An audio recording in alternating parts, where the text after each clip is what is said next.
Tamil Nadu in India, Pakistan, which is great. And let me share my screen.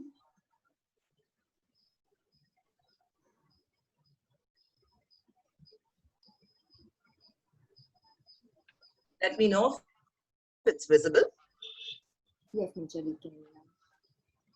Okay, I'll just put it out.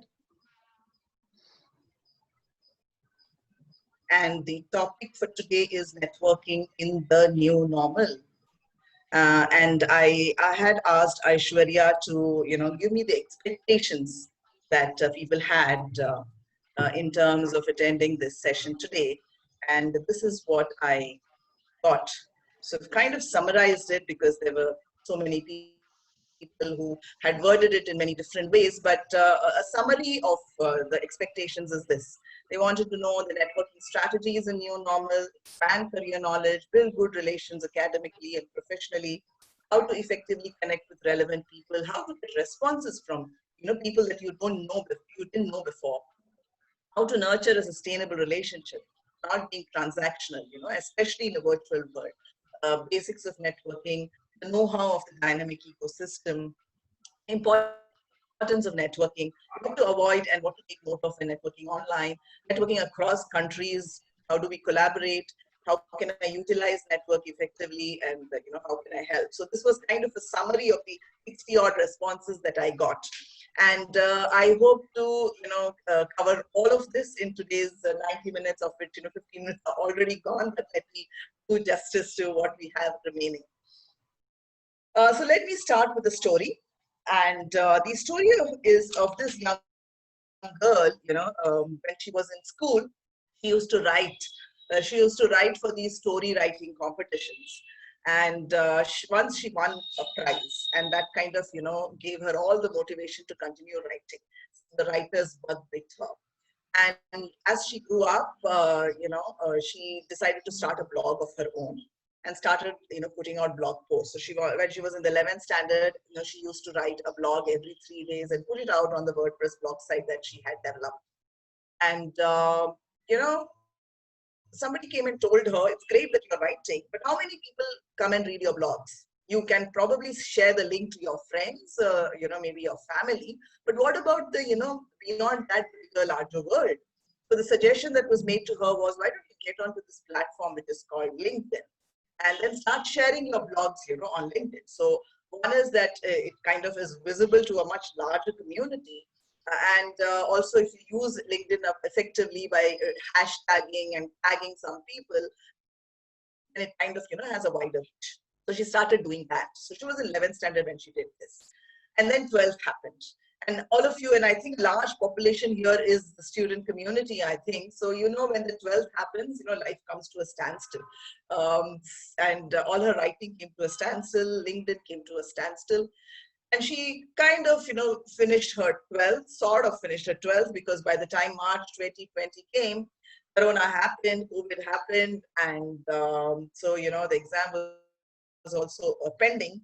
But what she did was she picked up her LinkedIn and her writing again.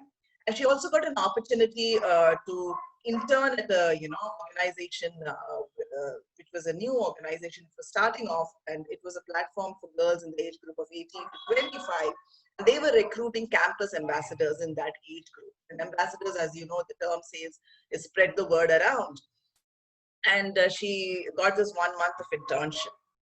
And what she started doing was, how does one spread word around, right? So, of course, while friends and family is a good thing, but getting onto social media is a better way of spreading the word around. So she used her writing skills and the LinkedIn platform to start showcasing this organization that she was an ambassador for. What also happened was because it was the lockdown period, there were plenty of online learning opportunities that were coming her way. So she started doing these courses, and then she went about bragging about the course that she's just finished, the certifications that she's just got on LinkedIn. And after a month, when the internship actually ended, the organization asked her if she will join them as a social media strategist, because they had seen the work that she had done in terms of the content that she was producing, in terms of the way she was using social media. And they said, would you join us? And she went ahead and joined them as a social media strategist. also happened was that, there were others who were watching her, especially other startups which were also targeting a young audience. And they were watching her on LinkedIn, and they started approaching her with internship opportunities. Well, she went on with her role as a social media strategist, and the organization also wanted to build alliances. So they wanted to bring in, skilling partners. They wanted to bring in corporates and things like that. And because of her presence on LinkedIn, she started getting connected to these companies and started bringing in alliances for this organization. And before you know, she was elevated from the role of social media strategist to actually leading the alliances management, for this organization. The organization's name is Aspire for her foundation. Now, look at this. The girl has not even completed her 12th. In all of this, the exams had got postponed. Finally, the exam happened, and now she's joined an undergraduate course. But the story kind of starts from a young girl writing to a LinkedIn to becoming an ambassador to a social media strategist to an alliances management lead. And every story has to have a model. I want to hear what is the model that you all gathered from this story.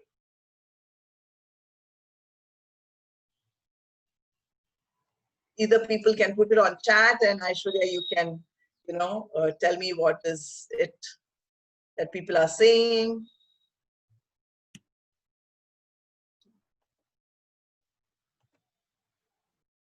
Feel free to type out your thoughts. I'm not able to view the chat, so you will have to Sure, tell me.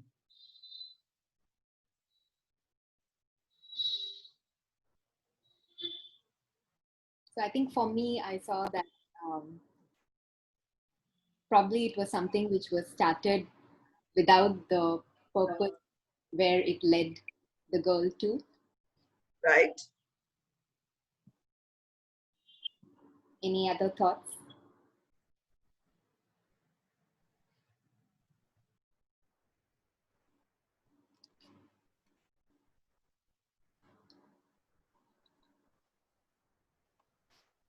We have a lot to cover, and I also want to, hear from people. This is not going to be a monologue where I'm just going to keep talking. Anybody else who kind of, anything that, struck upon when I narrated the story? Feel free to unmute yourself as well. So we have one response saying start early. Okay, all right, great. And I would like to say it's never too early to, never too late to start. So yeah, start whenever you can, but you can start early. That's nothing like that. Any one more response before I kind of, if don't, okay, hang on, don't give up. Sure. All right. Dare to reach wider platform, of course.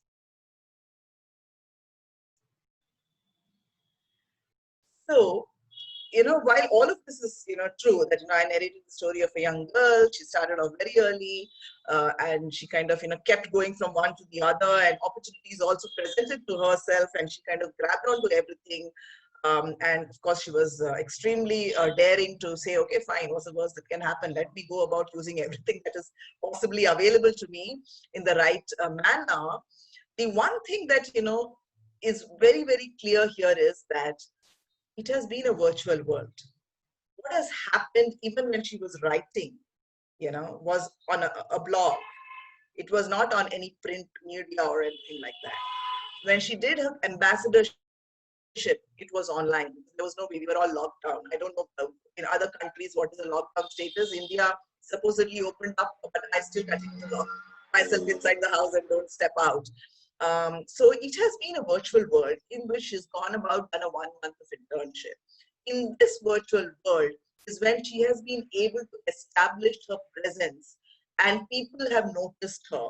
Opportunities have come her way, and she is kind of, made the best use of it and gone beyond what was expected of her, and taken herself and the organization to higher heights. And all of this has happened in the virtual world. Now, I can't even imagine that if it was not virtual, if she had to go, from one place to another to meet somebody and say, okay, fine, let's have this collaboration going. I don't think she would have been able to achieve what she's been able to achieve. She did courses, she did, she also had to study for her 12th exams, which she finished. She also, got, into a role and, kind of progressed on that extremely well. And I know this girl because she is my daughter. Okay, she is Neha Ganesh, whose laptop I used. And I know that at home she was also using the time to cook and do everything possible that someone who's just finishing 12th, would want to do. One whole year when you kind of, just kept all your aspirations and, all that, bottled in. She did everything. So the point I'm trying to make is whatever you kind of look at, and today's topic is networking in the new normal, which is virtual. The only piece of advice that I would leave with it is I think this virtual world has presented to us opportunities and will continue to present us opportunities that was probably never available in the past. So while networking has always been something that one has to do, and in the past we used to say, okay, fine, you network when you go to physical events. Today it's only becoming virtual, but you can actually make it, work for you 10 times, 100 times more than what you could have actually achieved out of it.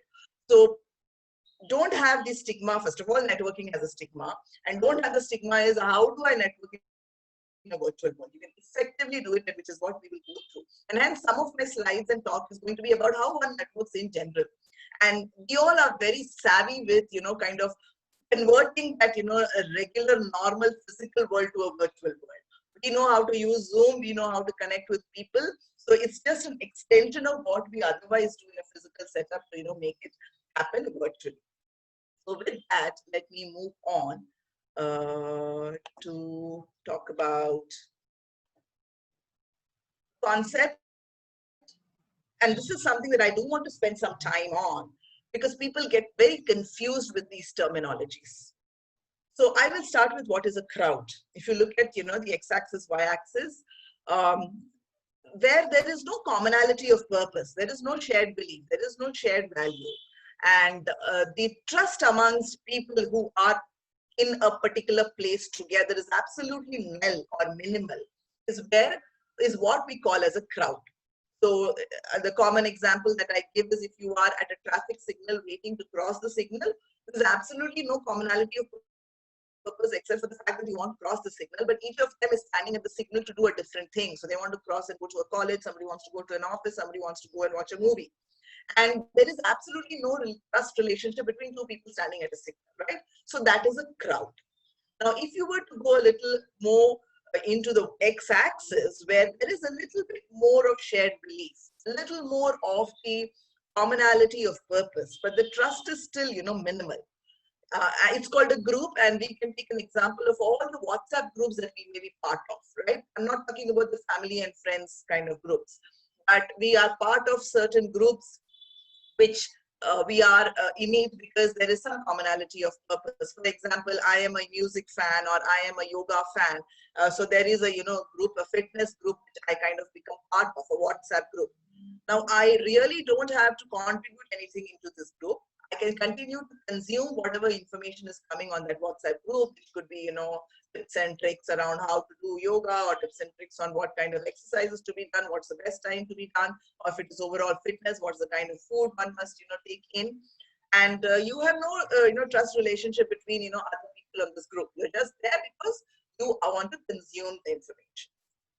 Now, if you go on to the networks, the quadrant which is talking about networks, it says that even there, the commonality of purpose is limited.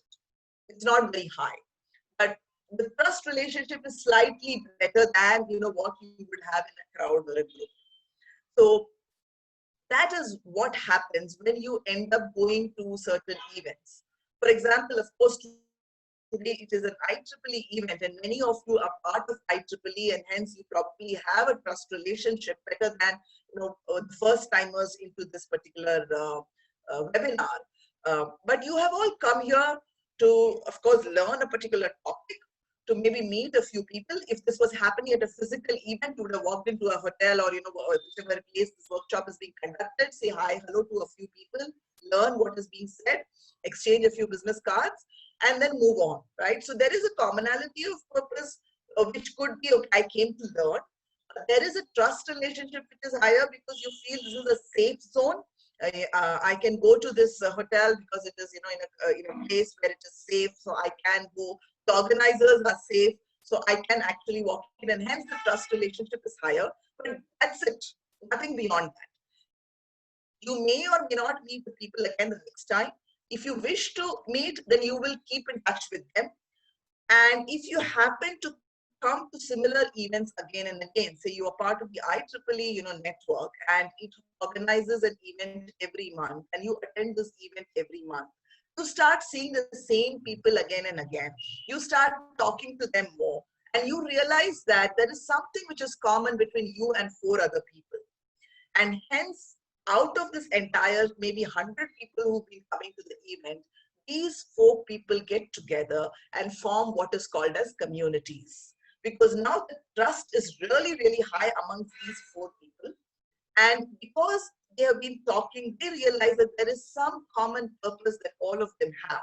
It could be, careers in STEM, or it could be, how do I travel to a country for further studies, or it could be anything. But there's a common purpose. And they say, okay, fine, let's get together and meet the outside of what IEEE, organizes for us, or, the other network that has joined us today.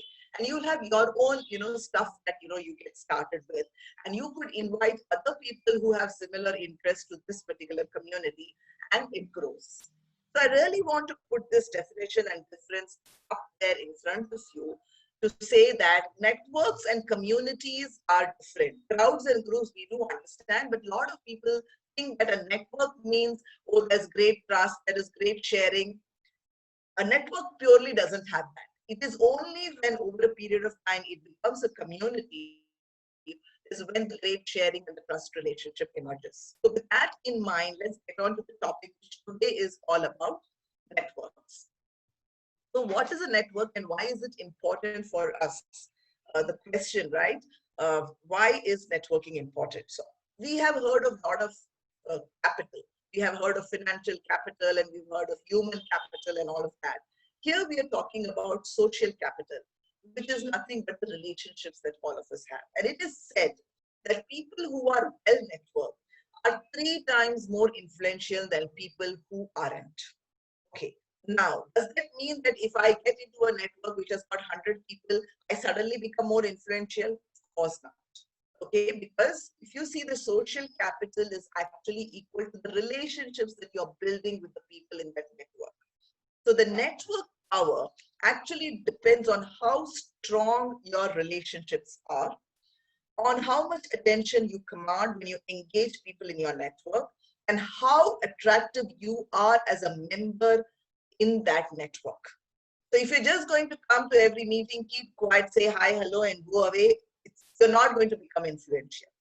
But it is when people see that you have some value that you bring in, because of which people seek you out, is when you are an important part of that network, and hence you start becoming more and more influential. So are you a deep expert on something? Do you know powerful people, and can you access them? Are you in a position of authority in an organization or network and can make things happen? So basically, people in your network should value you for what you bring to the table, more than just being one among the 100 people. So that's the first and foremost that you have to remember, to start thinking about what is the value add that you can bring into whatever network you become part of. I'm seeing that there are chats. If there are questions, unless and until it is extremely important for me to answer it at this point in time, I would rather take the questions at the end, and Aishwarya, I'll let you decide that. Neeraja.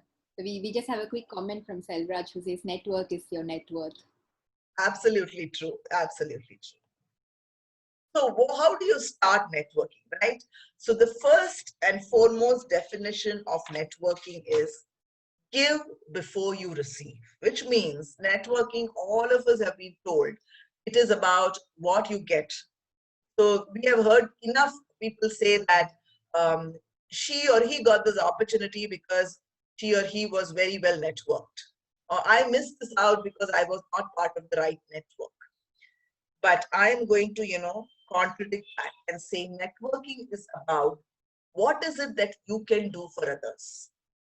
So the first and foremost thing that you need to keep in mind is give before you can receive anything. Think of it like a bank account. Banks are supposed to give you interest and loans and all of that, but no bank is going to give you anything if you're not going to put anything in the bank, right? And that's when the money will multiply and you get interest. Similarly, give. So let me give you a story from my own life. So when I was in Capgemini, I quit from Capgemini in 2017. When I was in Capgemini in 2016, they asked me to put out a recommendation to hire women on career break. And that's when I realized that there are these portals that help women on a career break restart their careers. I really wanted to do something for this community of women. So Jobs for Her was one such portal, and they were looking out for ambassadors. So again, ambassadors are people who will speak about, the organization, about the work that they do. While I was not on a career break and I was not contemplating a career break, I wanted to do something for these women. I said, okay, fine, maybe becoming an ambassador is a quick way of doing something. So I enrolled as an ambassador. And the thing about me is whatever I do, I'm extremely passionate about it. So I really, did the job of being an ambassador and promoting the work that Jobs for Her was doing extremely, extremely passionately. Now, the other ambassadors who were part of the group were all women on a career break and more junior to me. And hence, as and when they had questions and queries and they had challenges, I used to kind of give them tips and tricks. And over a period of time, Jobs for Her said that I think you should become part of our mentor network. So I got, onboarded as a mentor. And again, I did that role extremely passionately. I don't do things just because it is, nice looking on my LinkedIn profile. I kind of connected to every woman who wanted to be mentored by me. I attended all the mentoring roadshows that Jobs for Her organized, did a lot of webinars, etc. And then when I was thinking of actually leaving my corporate career, I was on 3 months of leave before I actually quit. I told Jobs for Her, I want to volunteer for you. Tell me if there is any place, that I can, help out. And they were going to do their first event that year, B2C event for women on a career break. And they said, any help that you can provide us here, we would be, glad to take it. So I volunteered with them for a while. And by 2017 September, I had quit. And 2018 January, Jobs for Her wanted to start a not-for-profit foundation called as the Jobs for Her Foundation. And the founder of Jobs for Her, Neha Bagaria, she approached me and she asked me if I would head the not-for-profit foundation. Now look at what happened. I started off as an ambassador. I never thought that, one fine day I will get a job from Jobs for Her itself. I never thought, what is it the Jobs for Her can offer me because of which I should be an ambassador, because of which I should be a mentor, because of which I should be a volunteer. So I gave what I could, which was basically all my experiences of the 25 years that I had worked in the corporate world. And over a period of time, it kind of translated into an opportunity for me. So that's the first step to networking. You, even before you start think that the network has to give you back. So the definition of networking, keep in your mind, is it is what value you can provide to somebody and not what the rest of the world can do for you. The second quick thing that you can do to start networking is be a connector. So introduce people and ask to be introduced to people. Okay. So again, let me give you some examples. Introducing people is easy, especially when people come and ask for the introduction. Like somebody may come and tell you, hey, do you know this person? Can you introduce me? Then it becomes easy. But there are different kinds of introductions. One is that someone can introduce you without you really looking forward to it, or you can ask. You can go and introduce yourselves to someone and say, hey, let's get connected. Or you can ask somebody else to introduce you, or you introduce somebody. So there are 4 different ways these introductions can happen. And that's why the connector bit is really, really, useful. So in my, life, of course, there have been so many stories of connectors and introductions, but let me start with Aishwarya here, who introduced me to Ramalata, who's also, a part of the IEEE, because there is in December conference for returning mothers that's going to happen. So she made that introduction. So I would never have known about Rama. Rama wouldn't have known about me, but Aishwarya introduced me because she felt that there was some value that I could provide to Rama in terms of the returning mothers conference. There's another person by name Bhageshri whom I found on LinkedIn, and she actually, is working in an organization which is into, a lot of HR work that they do. And I'm currently consulting at a leadership training organization. So I thought that maybe if I tie up with her, there could be opportunities that can come our way through the leadership training. So I connected with her and I got talking to her. And what I realized was she's also running a lean-in circle. For those of you who don't know what a lean-in circle is, Sheryl Sandberg's famous book Lean-in has kind of, after that, they have started out what is called as a lean-in circles across the globe. And she is, the leader for one of the leaning circles. And she said, Neeraja, can you come and give a talk next week on, importance of having an elevator pitch. So that's an opportunity that came my way. I asked someone, because I also, am at this college here in Bangalore, right? And one of the large mandates that I have is to get some CSR funds in. So I very, shamelessly went and asked someone to introduce me to the Nilekani philanthropies here. So those of you who know Nandan Nilekani and Rohini Nilekani, they have a huge charitable trust and they do a lot of philanthropy work. So I just went and asked someone to introduce me to them, and that introduction actually took me to a meeting with them, and I really put out a proposal in terms of the funding that we were required. And finally, I introduced, so an example of where I introduced someone. So there is, a book by name Words Matter, the language that girls need to speak. This is a book written by Jacinta and Shreya, Jacinta Jayachandran and Shreya Krishnan, very good friends of mine. And this book is so powerful because usually in our vocabulary, the girls kind of, interpret many words very differently. And so this book is targeted, towards, what should be the actual meaning of some of these words for girls. And I felt that the work that Aspire for Her Foundation is doing, because the story that I narrated about my daughter becoming a campus ambassador and rest of it, the work that they are doing, I felt this book is going to be an extremely useful resource for them. So I introduced them to, Aspire for Foundation. So all I did was some emails connecting people or asking people to, introduce me to somebody, just kind of, shamelessly, went around sending requests on LinkedIn to say, can I, be introduced? And look at where it has taken, these kind of, networks. So this is also something very easily doable, and you all should start doing this immediately.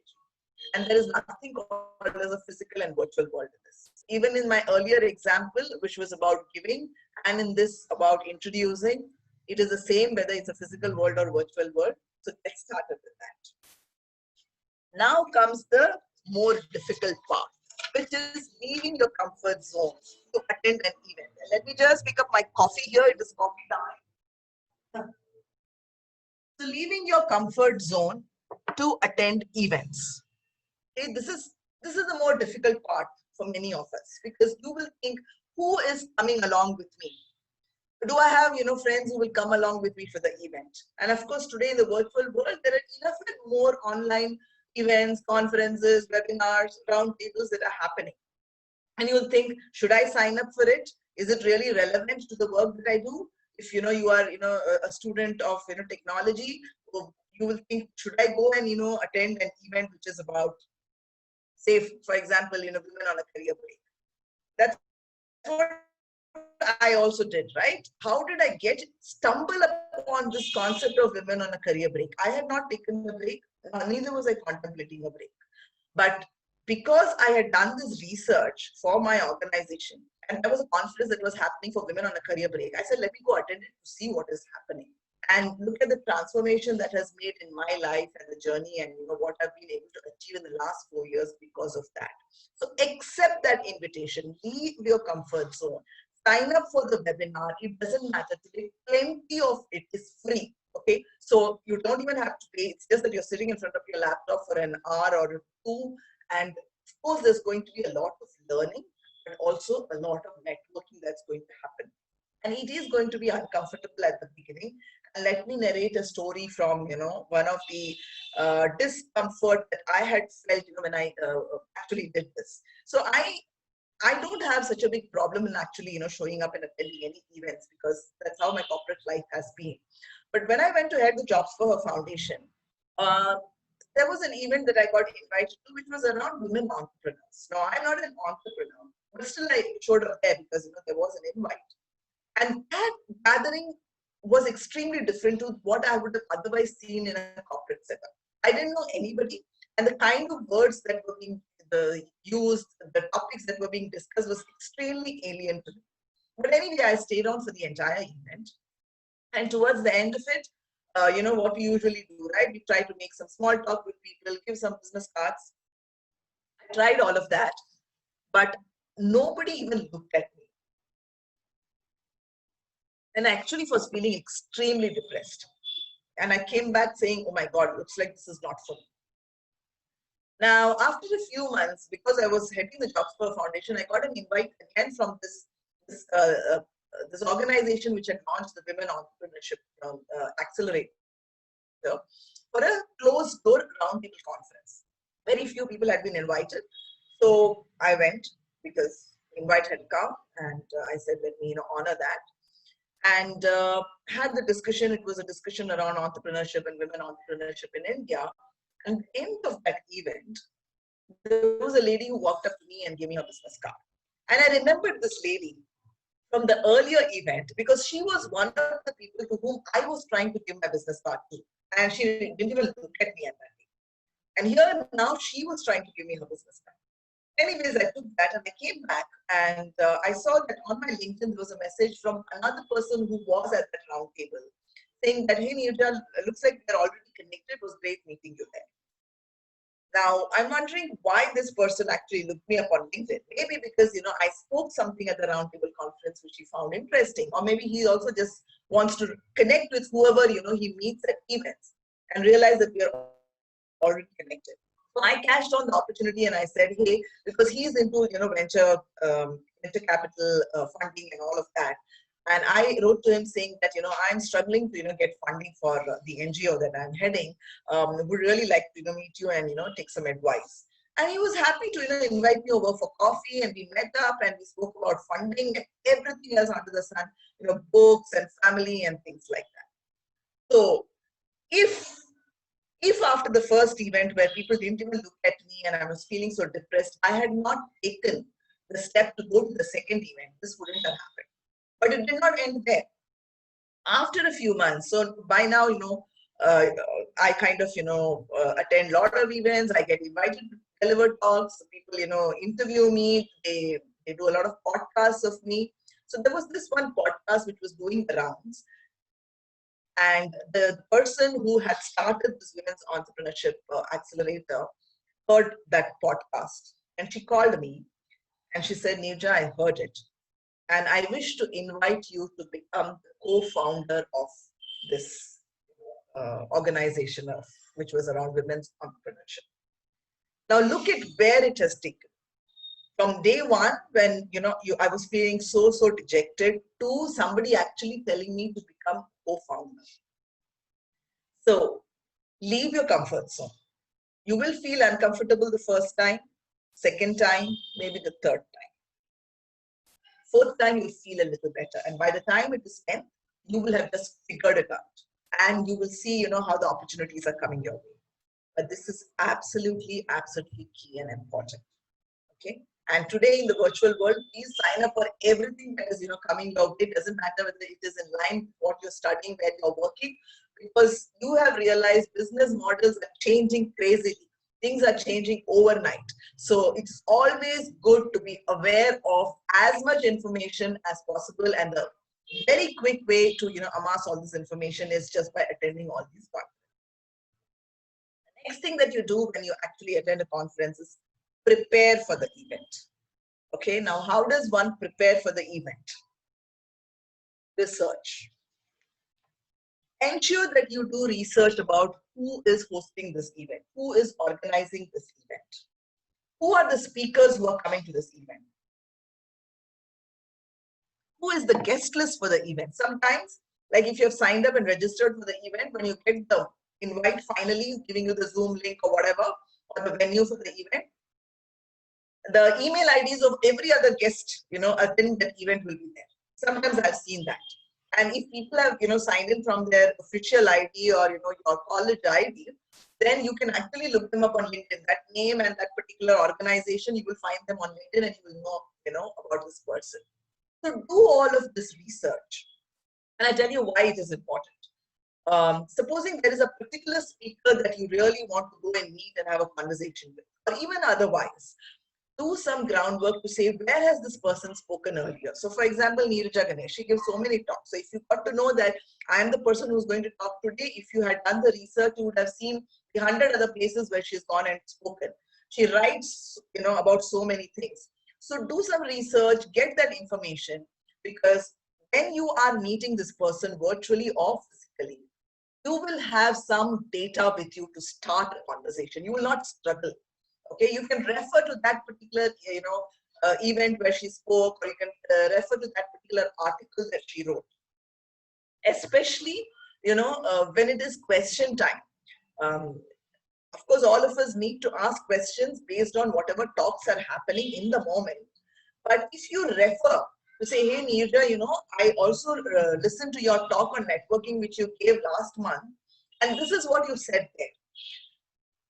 You can imagine how pleased I will be, because I realize that you have actually read up about me and you are talking about something which I have done. And I will remember you from all the other people who are standing over there and asking questions, because you have massaged my ego. Doesn't mean you have to always praise me. You could also be, very contradictory and say that you said that, but I don't accept it. It's fine. But I will remember you. So that whenever next time you want to connect with me in whichever manner, I will, be able to recall that I met you at this particular event. This research is extremely, extremely important. Again, I will give you a story from, one of the things that I did. So I also do a lot of event curations. What is meant by event curation is, when you have a conference on a particular theme, say future of work or something like that, you have to put through, the various panel discussions and all of that. So a curator is the one who will decide what is the topic. The curator will identify the speakers, the panelists, the moderator for that particular topic. And those of you who don't know, behind the scenes, all the questions are also given by the curator. None of the panelists and the moderators are actually going to prepare anything. So it is me as a curator who actually has to give the questions also to, the panelists. Now, it is very easy for me to put out questions. Supposing the topic was future of work or, networking or whatever. Because of my knowledge on the topic, I can list down 10 questions very easily. But I don't do that. I do a lot of research.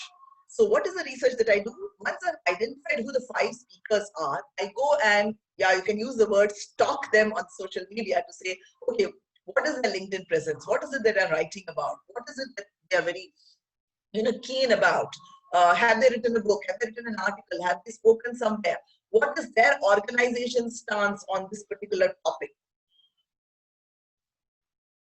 So with that research, for this particular event that I had curated, when I went to meet these 5 people and I gave them the questions, they were absolutely thrilled, because it kind of connected, with what they had done in the past. It was not one random, offbeat question which came. And I had met them only for that 1 hour where I was telling them questions that I have prepared and what is it that they're going to do at panel discussion during the event. But post that, we kind of become friends, real good friends, and we have remained connected, and we probably, they invite me to an event, or I kind of refer to them for another event and things like that. This research is crucial for you to be able to do those initial connects when you are at an event. And this is also, regardless of physical or virtual, you will do it in the same way. Now is the time when you're actually meeting people and you have to speak to them. Okay, so if you see on the left hand side, your expectations, I'm kind of rounding it off as and when the slides are moving to say that, hey, you've covered this. Anyway, we'll come to it towards the last to see if I've still missed out something. So when you meet somebody at an event, what do? Do you speak or do you listen? I say it is the tango with the conversations, which means that you follow the 80-20 rule. You listen for 80% of the time. So you need to have a good elevator pitch ready to introduce yourselves. 30 seconds, 60 seconds, very, very crisp. And then you start putting out open-ended questions to the other person. Why? Because I told you networking is all about what is the value that you can provide to the other person. Now, how do you know what is the value you can provide?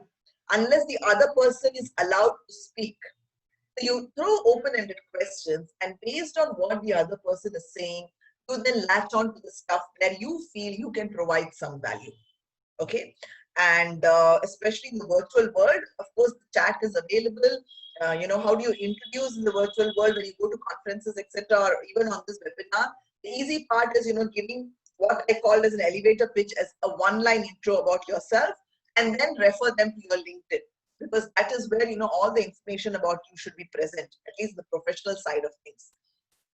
And then when you continue the chat with somebody, especially for virtual conferences, they also have a networking zone where you actually meet someone. So you will be given 3 minutes to talk to the person, or 5 minutes to talk to the person.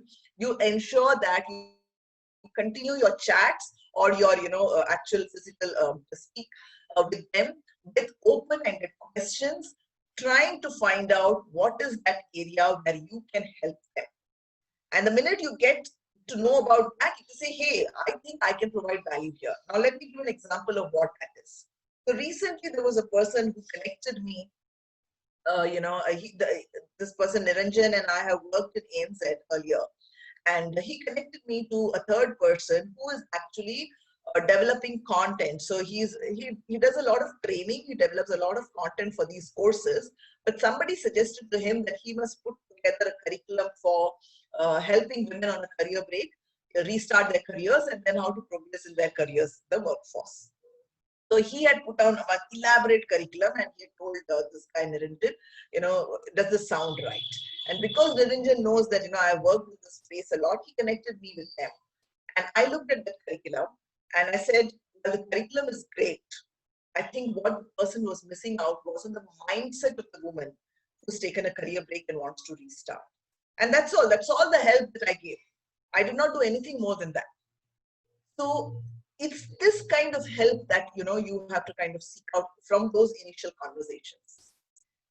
You may not be the SME, but you may be aware of an SME. For example, Niranjan was aware that Neeraja is the SME, and so he connected me. So you can tell this person during the conversation, or you have a challenge, I think you should, talk to Neeraja or somebody else that you are aware of who can help you, and say, after the event, I will connect the two of you. That is the help, that is the value add that you're providing. Either you yourself can provide something, or you can connect them to somebody who can provide the value add. This is what you have to look for in those conversations. As against people think that, okay, fine, I want to meet this person because he's the CEO of this company and he can give me a job. The minute you start thinking about it, you're not building a relationship, and you are not going to be of any use to this person's network. So keep in mind to find out, by doing the 80-20 rule, listen to the other person to see where you can provide value. This is especially in the virtual world. Now, in the physical world, of course, when you're seeing people, and hence you can say hi, hello, you can wave to them, and you can start a conversation. In the virtual world, when you are in a webinar like this one, like was it Saravanan who said, network is net worth. Speak up, engage. So now, everybody else there is aware of, this person. While we are all in this and there are 100 people in attending the webinar, we may not really notice all the 100 people. But the minute you put out something on the chat, and if that thing that has been spoken in the chat window is engaging, don't say for the sake of saying, but it's something really engaging, people will remember you. So then what you could do is, either if you have put out the engaging question, there would be somebody else who will connect with you after the event over LinkedIn. Or if you have heard of an engaging question or a comment from somebody at this webinar, You can go and connect with that person on LinkedIn and say, hey, I was at the same webinar as you were, and you brought out a very important point. I would like to remain connected with you. Can you accept, my invite? So this is a very, very important aspect. The same thing that I said, do the research so that you have material available to talk when you meet people, or to ask that question to the speaker. Here we're just extending it to the virtual world because it is a little more harder here to know who's there. But by sharing an engaging question, comment, but don't hog up the entire space. Okay, as I said, 80-20 rule. Don't keep talking forever. But one point which can really trigger a conversation from the rest of the world, can make them remember you, and make them come back and connect with you. That's what you kind of have to share. So that's a virtual, networking tip for you all. This again goes back to more physical, to say that, you exchange business cards at a networking event. Treat it like a credit card. And I am assuming that you treat credit cards very, very carefully. Okay. So what it means is that you don't give your cards to whoever you meet. Neither do you collect cards from everyone that you're meeting. Because what is going to happen with these business cards? Nothing. So, those of you who heard me earlier will remember my story of when the lockdown started in March. I spent 3 days just sifting through all the business cards that I had collected over the last few years and putting them into the respective files. And then I was trying to find them on LinkedIn, and I realized this person has moved out of that company and, has actually changed 3 more jobs after, the point he gave me the business card. The only people that you should go and collect business cards from are the people to whom you can be of value. So during that conversation, the tango that I said, the minute you realize that you can provide some help to the person, or you can connect this person to somebody else who could be of value to him or her, is when you say, hey, I think I can, connect you with somebody. Can you please give me a card so that, I will, do the connections later. Or you give your card to the person and say that let's remain in touch because I can definitely help you in this particular aspect, and we can connect over email after this event. Of course, you can't stop people from coming and give you the cards. If they are giving, you can take them. But you seeking cards and you giving your cards has to be extremely strategic. It has to be very minimal, because in the next slide, which I'm going to talk about, what do you do after the event that you've gone to? You have to follow up. And what is the follow-up that you're going to be doing? It is with all these business cards that you've collected. And I'd say this, today, of course, it's virtual, but when you were actually going, and I'm hoping that at some point in time, we will start attending, the conferences in the physical, space. Unless and until you are driving yourself back home, ensure that you do this follow-up sitting in the car, sitting in the bus, which is pick up the business cards, save the numbers on your phone, go and find the person on LinkedIn and immediately connect with one liner saying that, hey, I met you at this event and I would like to remain connected with you. And this is a general tip for any time you want to connect with somebody on LinkedIn. Don't do a blind connect. Put in a liner to say why you want to connect with that person. And email. Send out an email saying that, hey, it was great meeting with you. Let's remain connected. This is something you must do immediately. If you don't do it then and there, or after you reach home, it will never get done the next day or the following day, because you've got so much more that's happening in your life. You will just forget that. And then, that network will never get built, that relationship will never get. So that's the first thing that you do. After which, at some frequency, you need to ensure that you continue to follow up and nurture that relationship. It could be, once in 2 weeks. For example, if you're told the person that, you will connect him or her with somebody, after 2 weeks, you'd make the connect over email. Or after 2 weeks, you can send, because the person was talking about a topic which he is very keenly following on. You found an article which is kind of, related to what he was speaking. Send that article to the person saying, I thought this would be of interest to you. Or if you are going to another event, you can, check with the person. This is an interesting event that I'm going to. Will I see you there? Now, this is very easy to do, when you have 10 people in your network, 20 people in your network, or maybe even 100. But once the network expands crazily, 1,000 people, you can't do this regularly. And I'm not asking you to calendarize it, because then you will be thinking this is all I do in my life. But if you have been genuine, when you met that person at the event or at the virtual, event, the conversation that you had, if it was very genuine to understand what the person is doing and how you can help, it will always remain in your head. So in my case, I've got such a large network, I don't even calendarize anything. But even after 6 months of having met someone, if I find an article which, it immediately triggers a reminder in my head. Hey, 6 months ago, I met this person at this event, and he or she was very keen on this. Could be organic farming, could be whatever it is. And I find that person back on whichever media that I'm connected with him or her on, and send this article, and that's good enough. The person is really going to appreciate the fact that you still remember. Okay. So let me give an example again. Aishwarya here. I actually delivered this talk at another event, which was maybe a lean-in event or something like that. That Aishwarya was also attending that. And of course, I invite all of you to connect with me on LinkedIn after this event, which is what I told then also. And I will also do that. I will also find people who have attended this particular session, and I will go and connect with them on LinkedIn. So Aishwarya and I got chatting on LinkedIn, and we exchanged our numbers. Then we were chatting on WhatsApp, and we spoke about many things. We spoke about IEEE, the college that I'm working in, about Aspire for her and things like that. And finally, she said, I must come and, give this talk here. So that's how the trajectory is. The follow-up has to be. If you don't do that, then everything is a waste. Okay, of course, you would have learned something from that event, but the networking part has, disappeared. So follow-ups after the meeting and nurturing the connection is the most important. And this can be done very easily in the virtual world. Okay. The other thing that, you also need to do is you have to have a very diverse network. What usually happens is we will probably end up going to the events that are concerned with where we work or what we are studying or some of our interests. But again, you will end up with the same kind of thought process and the same kind of people.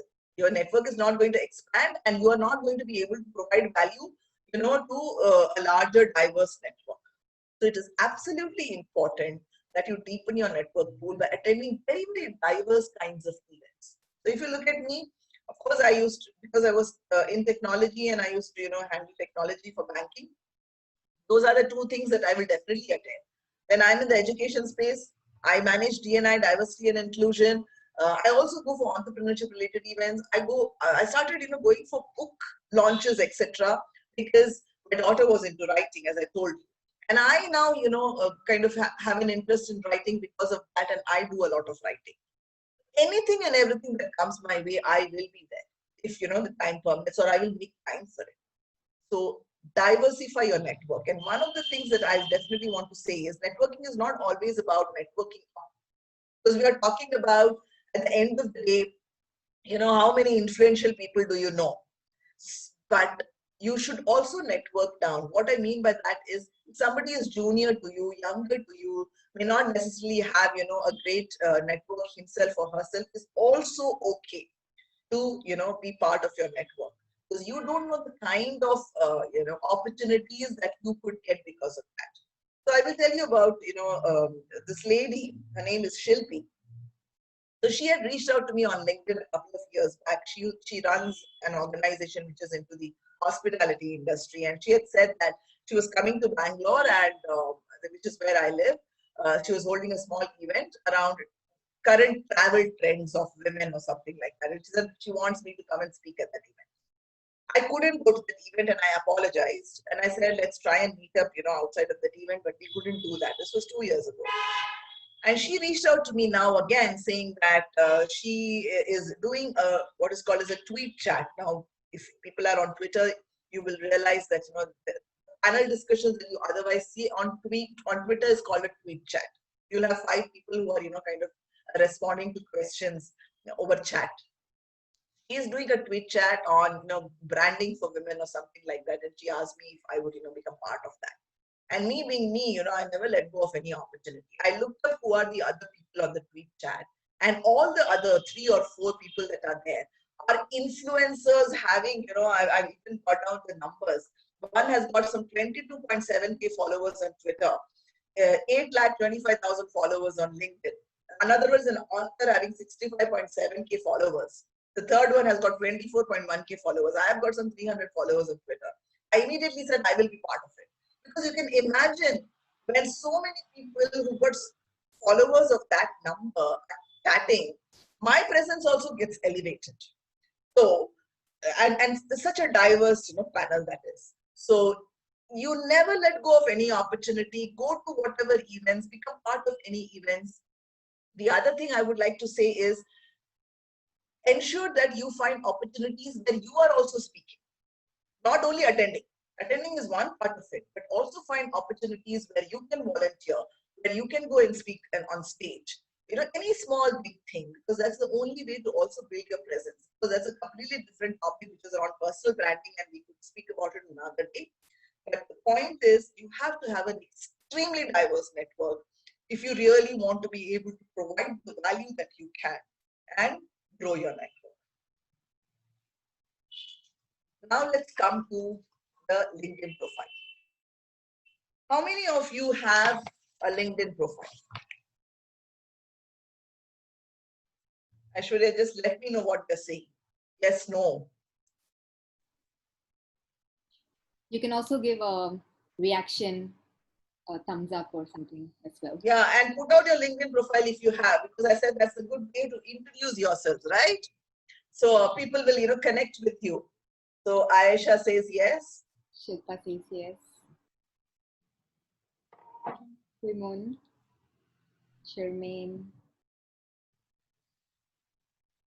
This is a must in today's world. Of course, you should be part of as much social media as you want to be. Facebook is also now becoming extremely professional. Twitter is also a media that you should be part of. Instagram, I don't understand this, media, but still I'm part of it. I get my daughter to do all my Insta stuff. But LinkedIn is a must for any professional networking. Okay, now people usually say you shouldn't add requests from strangers. I'll give you the story again. I was not on LinkedIn till 2016. So, 2017, I quit from my IT career. So 25 years. So you can imagine how late I got onto LinkedIn. I was anti-social in many ways. So I got onto Facebook because, one of my friends, and I'm talking about that era when we did the WhatsApp and any other mechanism of exchanging photos. This friend of mine, she had traveled to the US and the UK and all, and she said, I've got some pictures which I put on Facebook and get onto it. So because she bothered me so much, I got onto Facebook. But I ensured that, I was not on any other social media. And Facebook also, I kept it very private, just very close friends and family. In 2016, I was thinking of, changing jobs, and somebody said, get onto LinkedIn because it's a good way to find jobs. So I created a LinkedIn profile. And again, I kept it extremely, safe. I said, only people with whom I have worked, I'm going to have them on my LinkedIn, network. So my large part of my career has been ANZ and Capgemini, and that's all. About 200, 300 people are part of my network. People send me requests whom I didn't know, whom I had not worked with, I wouldn't accept. Neither did I go and, put out requests to anybody else. And then, when I actually went to this conference, which was the returning Women on a Career Break conference, when I heard those panelists speak, is when I realized what is the different kind of thought process you get when you start interacting with people who are beyond IT and beyond banking, which is what I did all my life. And I said, I am now going to start connecting with these people. Initially, I just started following them on LinkedIn because I was very scared. How can you just go and send a request to people whom you've never known in the past? Now I just connect with them. Of course, put in a one-liner, as I said. So that's how I started building my LinkedIn profile. So I'm saying 2016 was zero. And in 2020, let me tell you, today I have 13,944 when I looked at it last preparing for this session, connects on LinkedIn. And it has not happened in the last 4 years. Let me tell you that this is the probably 4th or 5th talk this year that I'm giving on networking. So the first one I gave in April, I had 8,862 connections. Then in May, I looked it up, it was 9,805. Then I did one in June, which was 11,238. And now I'm doing one in September, which is 13,944. So you look at the way the number of connects are increasing. And what is the strategy? I will tell you my strategy and you can figure out your strategy. One is, of course, people you've worked with, you studied with, and all of that have to be there. Second is, whenever you're going to these events, webinars, etc., you have to definitely try and connect with the speakers, the organizers, the guests who are coming over there. Now, how do you find the guests? Unless it is there in the email list, you may find it difficult. I do something else, so supposing I'm attending this webinar, you have the participant list over here. I will try and, either ask them what's your LinkedIn profile, give them my LinkedIn profile, or if the name is very unique, you can go on LinkedIn and you can find that person. Okay, so I will do that. Beyond which, you just can't just sit quiet on LinkedIn. It's not that you have a profile and you have 100 people and that's enough. You have to actually start using the platform to showcase your thought leadership. So you have to start sharing articles, not only yours, others' articles. You have to comment on others' articles, where you feel, very strongly about something. And when you start doing that is when your presence on LinkedIn is getting to be big. So while LinkedIn continues to be a platform via which you can find jobs, I don't think it is anymore, that. It is actually a fantastic networking and personal branding platform. So start putting out, your thought leadership via articles or commenting on others' articles. So what happens is, because I attend so many talks, I give so many talks, I start writing about all of this. Like I told you about my daughter also, right? She attended a course and she put it out. People will come and comment on that. The assumption is the people who are reading your stuff are probably people who are like-minded with you. And these are the kind of people you should have in your network. So I will go and connect with them. When I go and comment on somebody else's, post also, there'll be 100 other people who would have commented on that. I will go and connect with them. So that's been my strategy to kind of build this LinkedIn, for me, which is currently close to 14,000. Who knows, once I finish this session and look at it, maybe it should be 14,000. But you have to go beyond people that you know to connect on LinkedIn. Of course, you have to be careful because despite it being a professional networking platform, there are people who kind of use it and misuse it and things like that. But do some check, right? What is the kind of profile? Where does he work? Where does she work? Where does she study? What is the kind of stuff that she's done? And if you feel it's safe, then you can connect. Of course, you can always block the person if you find the person is really bothering you too much. Then you can remove the connection also. But get a little discovers and start connecting with people and accepting requests from strangers, because that is the way your network on LinkedIn is going to build, and everything else that will come, which is how can I help, which is the personal branding, which is thought leadership, the visibility that you have to build, because of which you will get opportunities at some point in time, will happen only after you have this large profile. So never too late to start today, and keep at it. Some point in time you will cross the 14,000 mark, which I have to do. So what is the next? And this is probably the last but one slide that I have. And I'm seeing that I've scratched off everything in terms of the expectations now. The next thing is make this a routine. So you say, okay, fine, Neeraja told us all these things. Let me do it once. It's not good enough. It has to be very regular. So calendarize it. And why I say calendarize it? Because what is not there in the calendar will never happen. So you can decide that I will attend one event every month, or I will attend one event every week, or whatever that is, and put it in the calendar to say, for example, IEEE, maybe you have a calendar, and hence you will know that this event will happen on this particular day of the month. But as I said, you must go for diverse events. So how do you find diverse events? Google, and Google will tell you about anything that's happening anywhere in the world. And today, being virtual, you can attend anything. So ensure that you say that every Monday I'm going to attend an event, or every Friday or Saturday or whatever, and Google to find out what are the events happening. Put some keyword search and put it in your calendar. That's the only way you will make it non-negotiable, and it will continue to happen. Of course, if there is a personal exigency, something very urgent, then you may not show up at the event, but that can't be the norm. Okay. Even better, create your own networking groups, right? Why should it be that you only attend events? You can start launching events yourselves.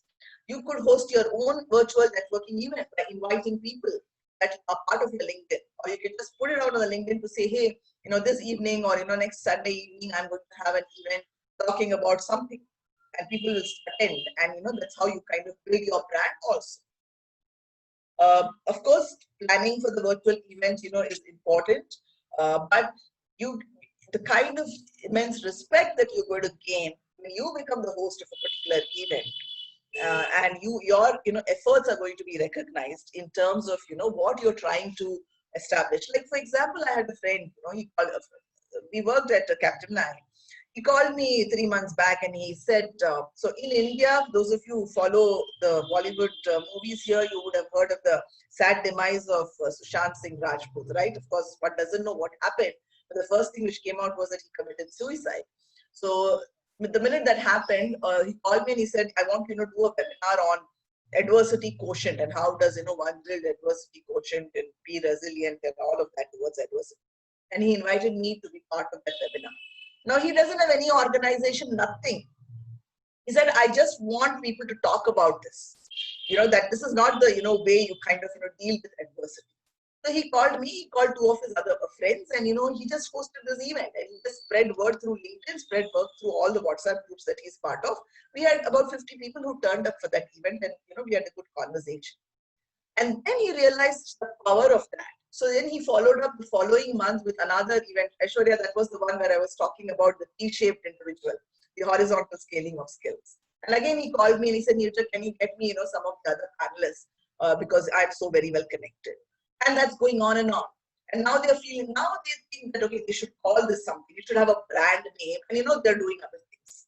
So it is very easy today to start your own, events and have people join and build that network, through that. So I will end it because I started with a story. I will end it with a story around, I am a consultant at this organization called the Quinergy Leadership. I do a lot of things for them. I help them build their social media presence and brand.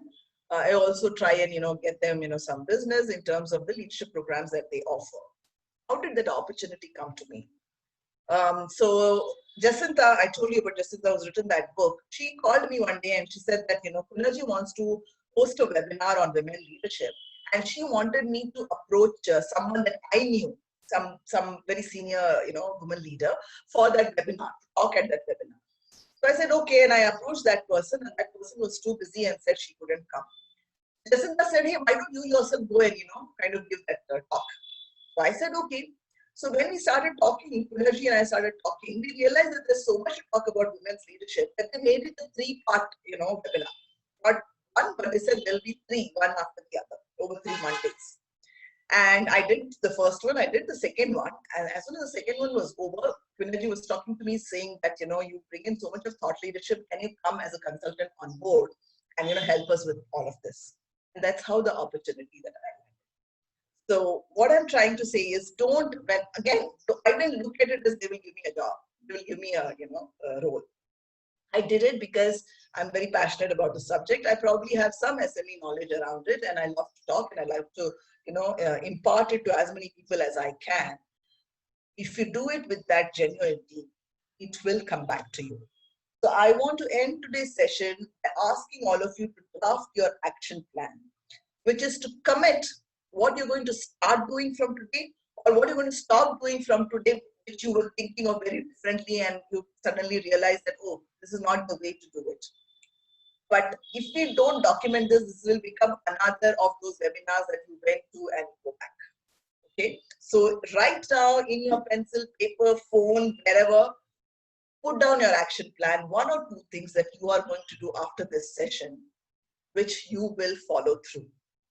Only then it is going to be effective. And with that, we've come to the end of the webinar, and these were all your expectations. We wanted to know about the networking strategies in the new normal, expand career knowledge, build good relations, how to effectively connect, how to get responses, how to nurture a relationship, importance of networking, what to avoid and take note of when networking online, networking across countries, how do I utilize networks effectively, how can I help? And I hope that I have tried to meet all your expectations. Otherwise, we still have 10 minutes, I assume, and I'm happy to take questions. I will stop sharing the screen and hand over to Aishwarya and the other IEEE organizers. Wonderful. Thank you very much, Neeraja. I think I always find something new how many ever of your talks I attend and learn little anecdotes from your experiences. So we'll probably open up the floor for questions. I'm sure people have a lot of thoughts and questions from your talk. I think everyone can either unmute and ask your questions or put it up on the chat box and we can bring it up.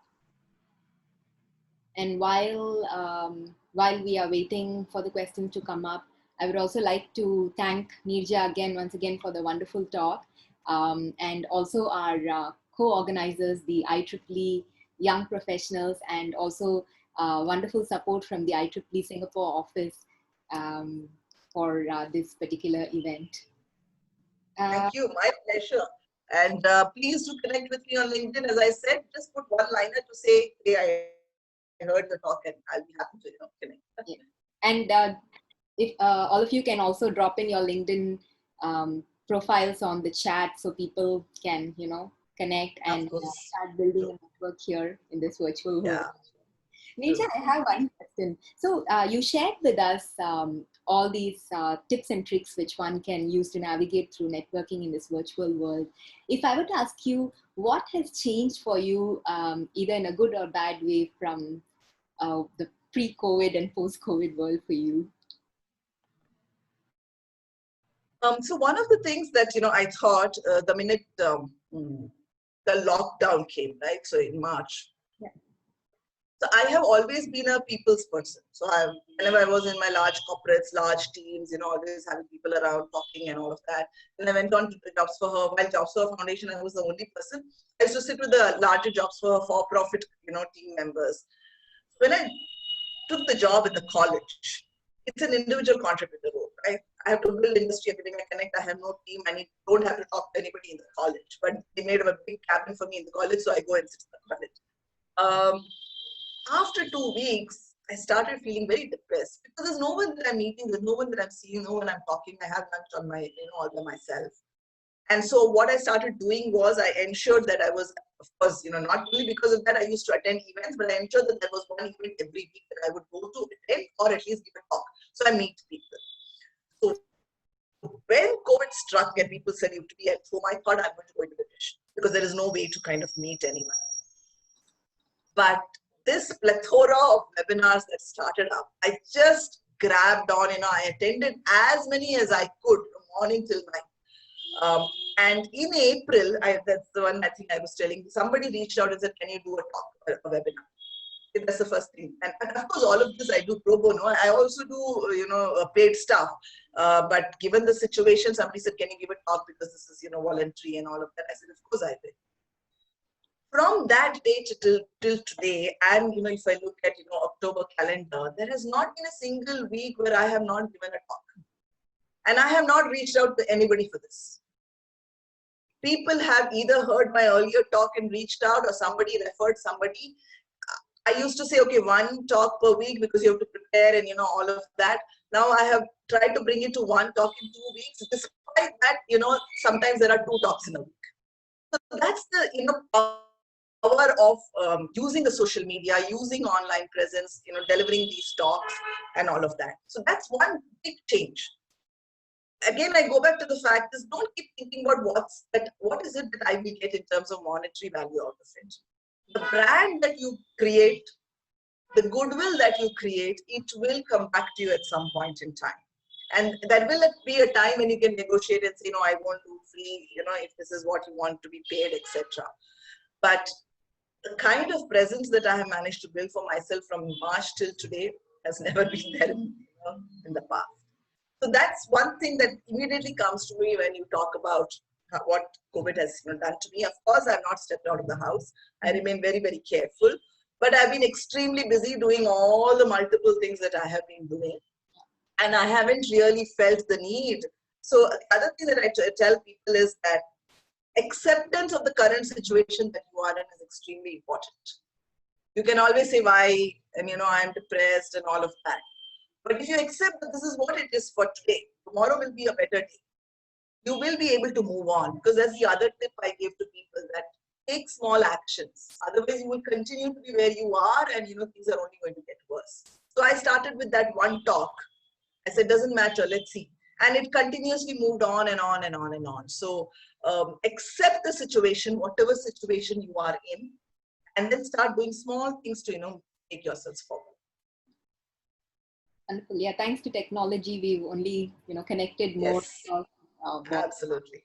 That's right, yeah. So, Is there a question? yeah, we don't have any questions yet, and I'm sure all of them are waiting to connect with you on LinkedIn and start conversations. So we have a question from Charmaine. Charmaine, would you like to ask it yourself? If not, we can read it out. Okay. So Charmaine, Hey, go ahead, please.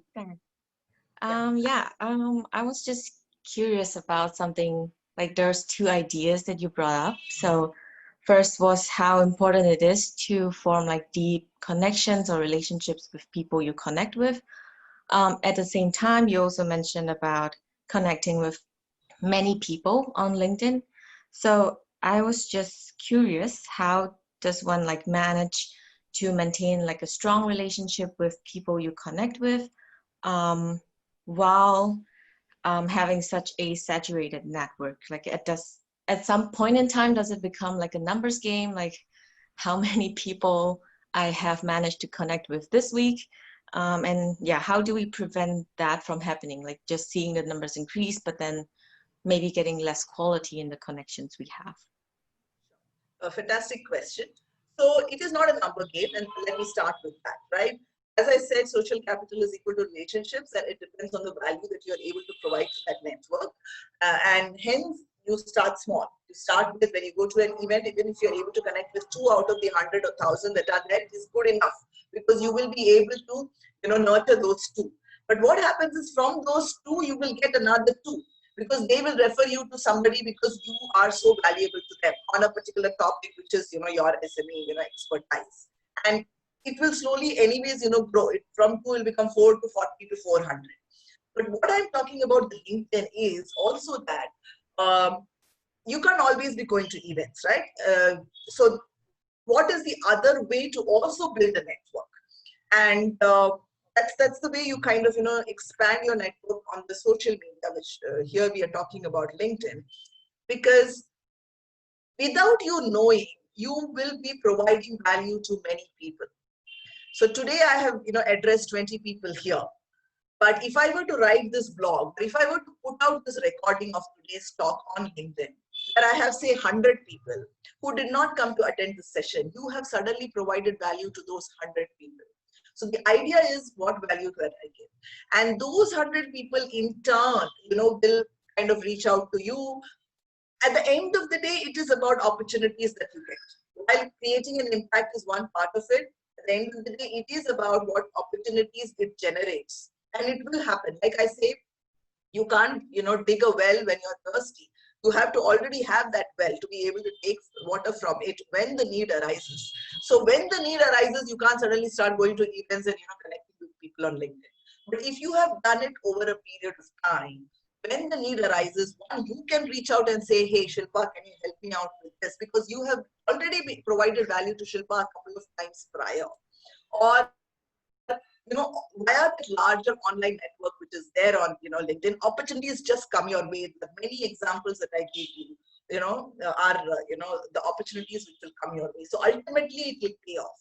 You may not be able to, I will not be able to, provide value to, direct value to the 14,000 connects on LinkedIn. But because I'm such a thought influencer on that social media platform, I keep writing and putting out stuff. In some ways, everybody is getting benefited, and somebody will reach out to me someday, for something which will be of value to me. So that's the point here. Thank you. Thank you, Shamin. Thank you, Neeraja.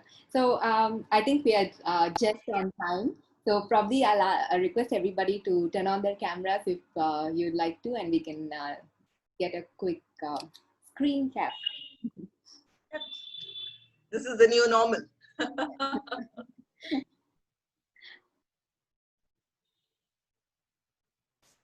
I see a lot of people who have been regulars at our webinars.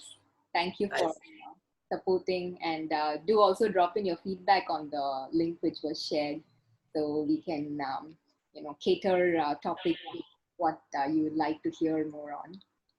Okay, so maybe I'll quickly take a screenshot while everybody smiles.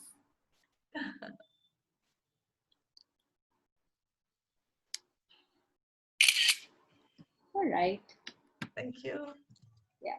Thank you again, everyone, for attending. Thank you, Neeraja. It was a pleasure having and hearing from you. My pleasure. I think if you don't have any other comments, we can probably. Yeah, so I hope this was useful and you go about actioning at least one of those things that you learned from whatever we spoke about today. And I wish you all a very bright future. Thank you very much, Neeraja. Thank you, everyone, for attending. Bye. Thank you.